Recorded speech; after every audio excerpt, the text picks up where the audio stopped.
Okay, so our model has finished, and it does give a warning message about winnowing, which is not an error, just a warning, and that is because our data set has a bunch of factors which doesn't go well with winnowing. But that's not a matter of concern. But our model is done. So now let's do something that we have already done multiple times. We can go and do the prediction. Now, even before that, we can actually look at the model, what it says. So here is the trial with one. The accuracy is, 24.4. The accuracy is 70%. If you look at in terms of accuracy, we get 72% right over here, 30. So that is the most accurate model that we have amongst various trials that we had. So it had 30 boosting iterations, and has a kappa of about 30. But if you look at accuracy, that's about 72.6%. So that's pretty accurate. So let's do our prediction based on that.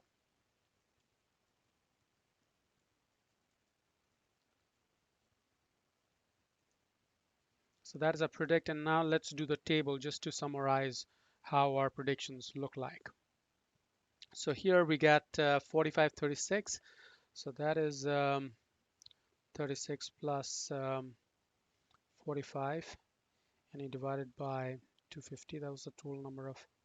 So that's about 32.4. So it didn't improve much in terms of accuracy, 32.4% error rate, and that is mainly because the, the training data set that we're working in this case is only like 750. It's not 900 as we had in the previous case. But the whole purpose of the lab exercise was to demonstrate how you can run um, all the steps, how you can do holdout sampling, how you can have stratified sampling, how you can have cross-validation sampling, and how you can tune the parameter. Now, one thing I want to mention is that anything that you have in terms of cross-validations or holdout that we talked about at the bottom of this tutorial or lab, that is optional. If you want to work on that, that's fine.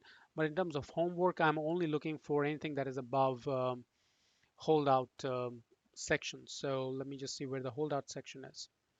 So here is the holdout section. So anything that we talked about before this, um, so this all is optional. So this all is optional. If you really want to work on that, that's fine. That's really good.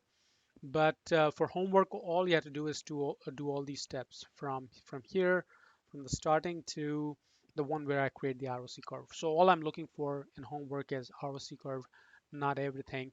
So what we talked about at the bottom in terms of creating these variables to do control or to tune parameters by creating parameter variables, that is all optional. That's good to know, and it would be good for you to keep the script around. So whenever you're working on some project, you can take the script around. You can see, okay, how cross-validation tenfold is implemented. How can I see what is the performance of my model across, say, 10 iterations in those tenfold cross-validations, things of the nature. So that from that perspective is great, but for homework, all I'm looking for is everything above holdout uh, sampling method.